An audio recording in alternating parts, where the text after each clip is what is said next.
Hello everyone, welcome to target forum. आज हम discuss करेंगे भारत के संविधान की प्रस्तावना और प्रस्तावना में संशोधन, और साथ ही देखेंगे प्रस्तावना से संबंधित पूछे जाने वाले महत्वपूर्ण सवालों पर आज हम चर्चा करेंगे। हम देखते हैं कि प्रस्तावना संविधान का एक प्रस्ताव है जिसमें देश के लोगों के लिए यह एक मार्गदर्शन का कार्य करता है। इसमें नियम और विनियमों का अधिनियम है, उनका एक सेट शामिल है। इसमें नागरिकों के आदर्शों को समझाया गया है और संविधान की शुरुआत है जो प्रस्तावना से ही शुरुआत होती है या प्रस्तावना से मानी जाती है। प्रस्तावना संविधान के आधार पर प्रकाश डालता है। हम देखते हैं कि प्रस्तावना पंडित जवाहरलाल नेहरू द्वारा संविधान सभा के समक्ष 13 दिसंबर 1946 को एक उद्देश्य प्रस्ताव पेश किया गया था। यह उद्देश्य प्रस्ताव ही संविधान की प्रस्तावना का आधार बना। N.A. पालकीवाला ने प्रस्तावना को संविधान का परिचय पत्र कहा गया। भारतीयों ने 1949 में संविधान सभा द्वारा अपनाई गई मूल प्रस्तावना को भारत को प्रभुत्व संपन्न लोकतंत्रात्मक गणराज्य घोषित किया गया। 1949 को भारत एक प्रभुत्व संपन्न लोकतंत्रात्मक गणराज्य बना।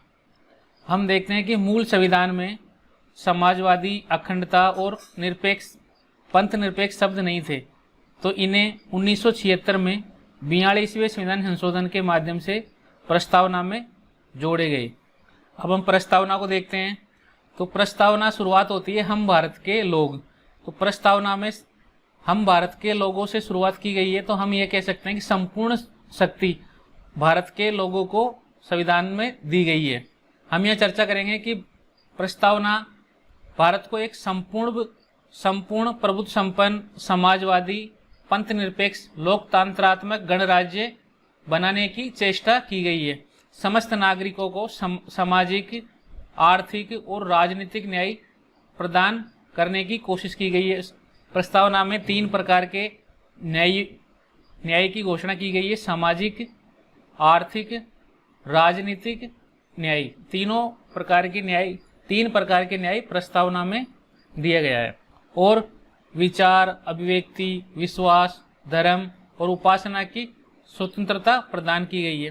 प्रतिष्ठा और अवसर की समता प्राप्त करने के लिए कहा गया। व्यक्ति की गरिमा और राष्ट्र की एकता और अखंडता को सुनिश्चित करने के लिए और साथ ही बंधुता बढ़ाने के लिए, भाईचारा बढ़ाने के लिए दृढ़ संकल्पित होकर संविधान सभा ने 26 नवंबर 1949 को मिति मार्गशीर्ष शुक्ल सप्तमी संवत 2006 विक्रमी को संविधान को अंगीकृत, अधिनियमित और आत्म अर्पित किया गया।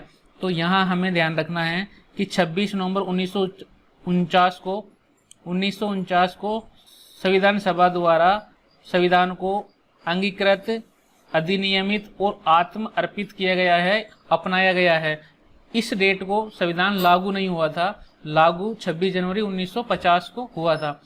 26 नवंबर 1949 को अंगीकृत, अधिनियमित और आत्मर्पित किया गया।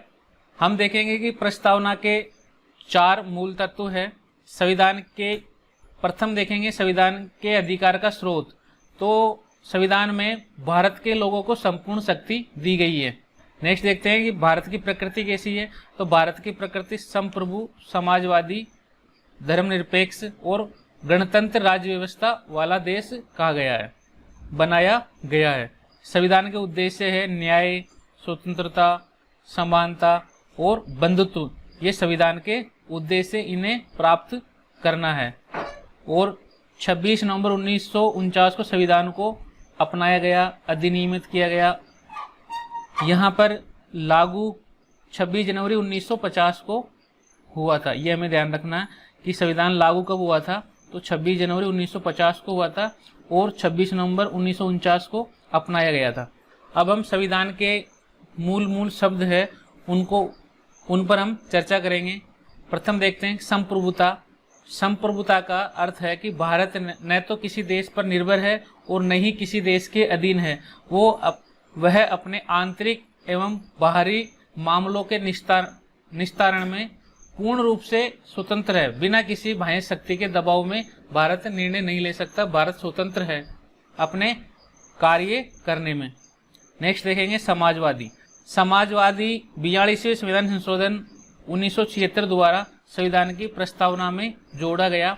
1976 से पहले प्रस्तावना में समाजवाद शब्द नहीं था, किंतु कांग्रेस पार्टी ने समाजवादी स्वरूप को स्थापित करने के लिए 1955 में अवार्डी सत्र में एक प्रस्ताव पारित करके कहा गया कि हमें समाजवाद के अनुसार कार्य करना चाहिए और हम समाजवाद की ओर अग्रसर होंगे। 1991 में उदारीकरण, निजीकरण और वैश्वीकरण ने यह नई आर्थिक नीति लागू की गई, जिसके माध्यम से समाजवादी प्रतिरूप को थोड़ा लचीला बनाया गया। समाजवादी विकास की ओर हम बढ़े। धर्मनिरपेक्ष को देखेंगे। 42वें संविधान संशोधन 1976 द्वारा प्रस्तावना में धर्मनिरपेक्ष शब्द जोड़ा गया। धर्मनिरपेक्ष और पंथ निरपेक्ष दोनों हमारे प्रस्तावना में, हमारी राज्य व्यवस्था में, भारत में इनको समतुल्य समान माना गया है। हम यह देखते हैं कि भारत एक धर्मनिरपेक्ष राज्य है। भारत किसी भी धर्म विशेष को बढ़ावा नहीं देगा। वह सभी धर्मों के प्रति समान रूप से व्यवहार करेगा। संविधान के अनुच्छेद 25 से लेकर 28 तक धार्मिक स्वतंत्रता की बात की गई है। धार्मिक स्वतंत्रता एक मूल अधिकार बनाया गया है, जो अनुच्छेद 25 से लेकर 28 तक संविधान में उल्लेख किया गया है, और धर्मनिरपेक्षता को लागू करने की कोशिश की गई है। लोकतांत्रिक देश, भारत एक लोकतांत्रिक देश है, जो कि हमारी प्रस्तावना में स्पष्ट रूप से उल्लेखित किया गया है, और लोकतंत्र में जनता द्वारा चुनी हुई सरकार ही शासन संचालित करती है। नेक्स्ट देखते हैं गणतंत्र। भारत लोकतंत्र के साथ साथ में गणतंत्र भी राज्य है। हम यहाँ गणतंत्र के रूप में देखेंगे कि भारत में निम्न स्तर से लेकर सर्वोच्च स्तर तक जनता के द्वारा लोगों को निर्वाचित होकर पद प्राप्त करने की स्वतंत्रता है। भारत में किसी भी पद पर भारत का व्यक्ति, भारत का नागरिक निम्न स्तर पर सरपंच, पंच से लेकर सर्वोच्च स्तर पर राष्ट्रपति तक भारत का नागरिक है, निर्वाचन के माध्यम से पद प्राप्त कर सकता है। यहाँ हम देखते हैं कि भारत और अमेरिका लोकतांत्रिक गणराज्य है, किंतु ब्रिटेन में लोकतंत्र है लेकिन गणराज्य नहीं है, क्योंकि वहाँ पर सर्वोच्च पद सम्राट का, महारानी का वंशानुगत होता है। वहाँ पर निर्वाचन के माध्यम से यह पद भरा नहीं जाता। वहाँ सम्राट के वंश के ही व्यक्ति को सम्राट बनाया जाता है। हम देखते हैं न्याय। प्रस्तावना में 3 प्रकार के न्याय की बात की गई है, सामाजिक, आर्थिक और राजनीतिक। हमें यह ध्यान रखना है, कई बार एग्जाम में पूछा गया है धार्मिक न्याय, तो धार्मिक न्याय हमारे प्रस्तावना में उल्लेख नहीं किया गया है। केवल सामाजिक, आर्थिक एवं राजनीतिक न्याय की बात की गई है, और जिसे मौलिक अधिकार और नीति निर्देशक सिद्धांतों के माध्यम से प्राप्त करने की कोशिश की गई है। हम ये देखते हैं कि सामाजिक, आर्थिक और राजनीतिक न्याय है। रूसी क्रांति 1917 में रूस में क्रांति हुई, वह सामाजिक, आर्थिक, राजनीतिक न्याय को लेकर हुई। तो हमने ये तीनों शब्द रूसी क्रांति से प्रभावित होकर संविधान में लिए गए हैं। स्वतंत्रता। भारत में लोगों की गतिविधियों पर किसी भी प्रकार की रोक नहीं लगाई गई है। उन्हें मौलिक अधिकारों के माध्यम से अभिव्यक्ति, विश्वास, धर्म, उपासना की स्वतंत्रता सुरक्षित की गई है, और स्वतंत्रता, समता और बंधुत्व, भाईचारे की भावना बढ़ाने की कोशिश की गई है। यह तीनों आदर्श स्वतंत्रता, समानता और बंधुत्व फ्रांस की क्रांति से लिए गए हैं। फ्रांस में क्रांति 1789 से लेकर 1799 में हुई, और फ्रांस में क्रांति स्वतंत्रता, समानता और बंधुत्व को लेकर क्रांति हुई। भारत में ये तीनों शब्द फ्रांस की क्रांति से प्रभावित है। हम देखें समता। भारत में समाज के किसी भी वर्ग के लिए विशेष अधिकार की अनुपस्थिति की गई है। बिना किसी भेदभाव के समानता, समाज में समानता लाने की कोशिश की गई है। इसे मौलिक अधिकारों के माध्यम से अनुच्छेद 14 से लेकर 18 तक समानता का अधिकार के माध्यम से लोगों में समान अधिकार बनाए रखने की कोशिश की गई है। हम देखते हैं कि अनुच्छेद 14 विधि के समक्ष समता, यानी कानून के समक्ष सभी समान है। अनुच्छेद 15 में धर्म, जाति, जन्म, स्थान के आधार पर कोई भेदभाव नहीं किया जाएगा। अनुच्छेद 16 में है लोक नियोजन के विषय पर अवसर की समानता। यहाँ हम देखते हैं कि सरकारी सेवाएं हैं, उसमें कोई भी भेदभाव नहीं किया जाएगा। किसी भी पद पर किसी भी व्यक्ति को चुनने का अधिकार है, वह योग्यता रखता है तो वह उस पद पर नियुक्त हो सकता है। अनुच्छेद 17 अस्पृश्यता का अंत, यानी छुआछूत का अंत किया गया है। किसी भी व्यक्ति के साथ में छुआछूत नहीं की जाएगी अनुच्छेद 17 के माध्यम से। अनुच्छेद 18 है उपाधियों का अंत। यहाँ हम देखेंगे कि राजा महाराजा जो उपाधियां थी उनका अंत किया गया है। अब सबको समान इक्वल भावना से देखा जाएगा। समानता का अधिकार हम नेक्स्ट जो वीडियो लेक्चर होगा हमारा मूल अधिकार, हम उसमें स्पेशल रूप से डिस्कस करेंगे। हमारी प्रस्तावना में लोगों में समानता लाने की कोशिश की गई है। नेक्स्ट देखते हैं। बंधुत्व, भाईचारे की भावना संविधान में एकता के तंत्र के माध्यम से विकसित करने की, भाईचारे की भावना को प्रोत्साहित करने की कोशिश की गई है। साथ ही इसमें अखंडता संविधान संशोधन 1976 द्वारा प्रस्तावना में जोड़ा गया। भारत को विभाजित नहीं किया जा सकता, अखंड भारत है। भारत में सभी धर्मों के प्रति भाईचारा की भावना को प्रोत्साहित की जाएगी। यहाँ हम देखते हैं कि प्रस्तावना से संबंधित बेरूबारी यूनियन केस 1960 में आया गया और इसमें कहा गया, सुप्रीम कोर्ट ने कहा कि प्रस्तावना संविधान का भाग नहीं है और इसमें संशोधन किया जा सकता है। यह केवल मार्गदर्शक के रूप में हम इसे देखना है। यह है बेरूबारी केस में कहा गया।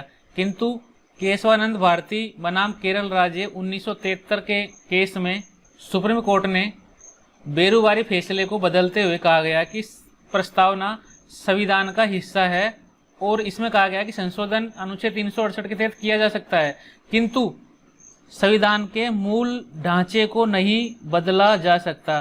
जो संवैधानिक आधारभूत संरचना की बात आई वो केशवानंद भारती केस में आई, ये हमें ध्यान रखना है। फंडामेंटल स्ट्रक्चर की बात आई थी, वो केशवानंद भारती केस 1973 में आई कि हमें संविधान के मूल ढांचे में परिवर्तन, ऐसा कोई संशोधन नहीं किया जा सकता जिससे मूल ढांचा प्रभावित हो। अब हम प्रस्तावना से संबंधित कुछ क्वेश्चन है उन पर चर्चा करेंगे जो विभिन्न एग्जामों में आए हुए हैं। हम देखते हैं कि कौन सा शब्द भारतीय संविधान के प्रस्तावना में नहीं लिखा गया।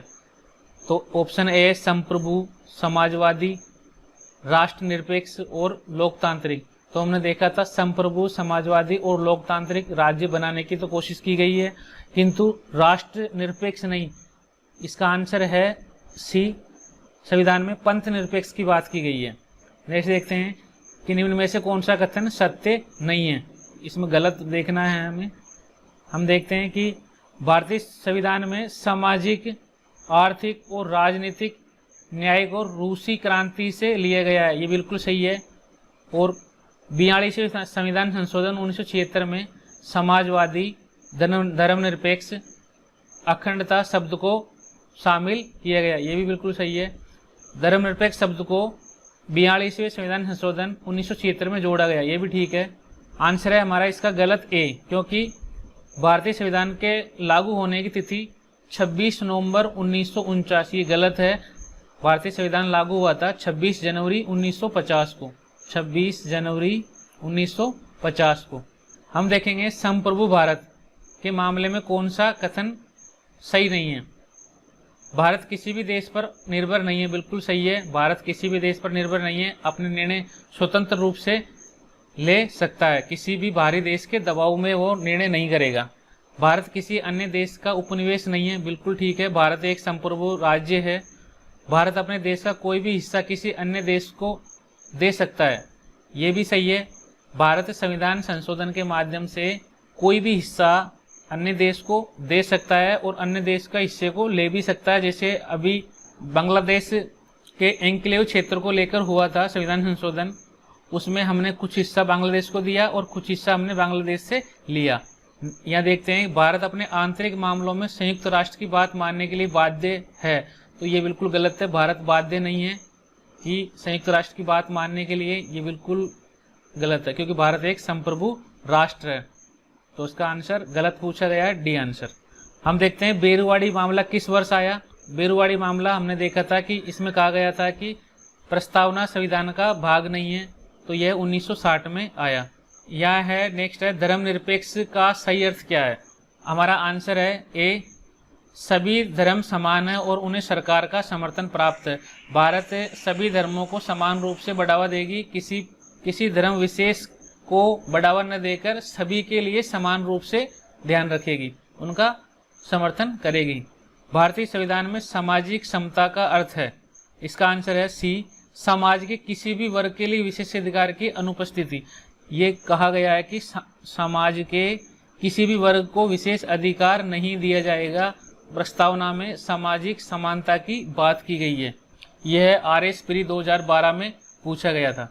हम देखते हैं कि भारतीय संविधान की प्रस्तावना को संविधान का कुंजी नोट किसने कहा गया, तो इसका आंसर है अर्नेस्ट बारकर। नेक्स्ट है, कौन सा कथन असत्य है, इसमें भी हमें गलत ढूंढना है। बेरुवाड़ी केस 1960 में सुप्रीम कोर्ट ने कहा कि प्रस्तावना संविधान का भाग नहीं है, बिल्कुल ये सही है। केशवानंद भारती 1973 में सुप्रीम कोर्ट ने कहा कि प्रस्तावना संविधान का भाग है, ये भी सही है। और डी को देखते हैं, प्रस्तावना में स्वतंत्रता, समता और बंधुत्व के आदर्शों को फ्रांस की क्रांति से लिया गया है, ये भी बिल्कुल सही है।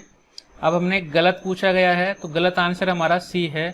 इसमें कहा गया है कि भारतीय संविधान की प्रस्तावना जर्मनी के संविधान से ली गई है। ये हमारा गलत है, हमने जर्मनी के संविधान से नहीं ली गई है। प्रस्तावना का जो भाषा है वो तो ली गई है ऑस्ट्रेलिया के संविधान से, और इस पर जो विचार आया प्रस्तावना का वो अमेरिका से लिया गया है। भारतीय संविधान की प्रस्तावना का विचार किस देश से लिया गया है, तो ये अमेरिका से लिया गया है। RS 2001 में पूछा गया है। और प्रस्तावना की भाषा किस देश से ली गई है, तो ये ऑस्ट्रेलिया के संविधान से ली गई है। आज हमने डिस्कस किया प्रस्तावना, और प्रस्तावना में भी छोटे छोटे कीवर्ड थे, उनको हमने स्पष्ट रूप से उन पर चर्चा की गई। और प्रस्तावना से संबंधित हमने जो भी विभिन्न एग्जाम में आए हुए 10 क्वेश्चन हमने उन पर हमने चर्चा की।